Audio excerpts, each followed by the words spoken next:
খুতবার পরে পরে পবিত্র মহান আল্লাহর সত্য গ্রন্থ যেই আল কোরআন মানুষকে সত্য পথের পথ দেখায়, যেই আল কোরআন মানুষকে হিদায়াতের বার্তা দেয়, যেই আল কোরআন মানুষকে মানবতার শিক্ষা দেয়, যেই আল কোরআন মানুষকে মানুষত্বের শিক্ষা দেয়, ওই কোরআনে মুকাদ্দাস হতে আয়াতে কারিমা আমি আপনাদের সামনে তুলে ধরেছি। আজিজানে মহতরম, আল্লাহর কোরআন বললেন, আল্লাহর কোরআন সারা বিশ্ব জাতিকে তালিম দিতে চাইলেন, আল্লাহর কোরআন সারা বিশ্ব জাতিকে এটা বার্তা দিতে চাইলেন, ইয়া আইয়ুহাল্লাযিনা আমানু, এই ঈমান ওয়ালো, কু আনফুসাকুম ওয়া আহলিকুমুন নার, जहन्नम की आग से बचो और अपने आलो याल को जहन्नम के आग से बचाओ। আজিজানে মুহতারাম, আল্লাহর কোরআন সারা বিশ্ব জাতিকে বার্তা দিলেন, আল্লাহর কোরআন সারা বিশ্ব জাতিকে শিক্ষা দিলেন, ইয়া আইয়ুহাল্লাযিনা আমানু, হে ঈমানদার বিশ্বাসীগণেরা, যারা আল্লাহর উপরে বিশ্বাসিত হয়ে আল্লাহর উপরে আল্লাহকে না দেখে যারা বিশ্বাস করেছো, আল্লাহকে না দেখে আল্লাহর উপরে ঈমান নিয়ে এসেছো, ইয়াউমে আখিরাতের উপরে, রাসূলুল্লাহর উপরে, ফেরেশতার উপরে, জান্নাত জাহান্নামের উপরে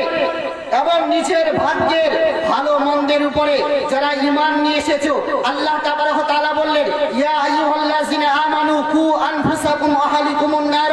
হে ঈমানদার বিশ্বাসীগণেরা, যারা ঈমান নিয়ে এসেছো, মুমিনদেরকে খেতাব করে মুমিনদেরকে আল্লাহ তাবারক ওয়া তাআলা বললেন, হে বিশ্ব জগতের মানব জাতিরা শোনো, আল্লাহ বললেন, যারা আমার উপরে বিশ্বাসিত হয়ে যারা ঈমান নিয়ে এসেছো, আমাকে না থেকে যারা ঈমান নিয়ে এসেছো, ওই মুমিনদেরকে খেতাব করে আল্লাহর কোরআন বললেন, আল্লাহ তাবারক ওয়া তাআলা বললেন, যারা আমার উপরে ঈমান নিয়ে এসেছো, আমার উপরে ঈমান নিয়ে আসার পরে আল্লাহ বললেন, নিজে জাহান্নামের আগুন থেকে বাঁচো এবং নিজের পরিবার পরিজনদেরকে জাহান্নামের অগ্নি থেকে বাঁচাও। জোরে বলুন। তো আল্লাহর কোরআন মানুষকে এটাই তালিম দিলেন, আল্লাহর কোরআন মানুষকে এটাই মানবতার শিক্ষা দিলেন, আল্লাহর কোরআন মানুষকে এটাই তালিম দিতে চাইলেন,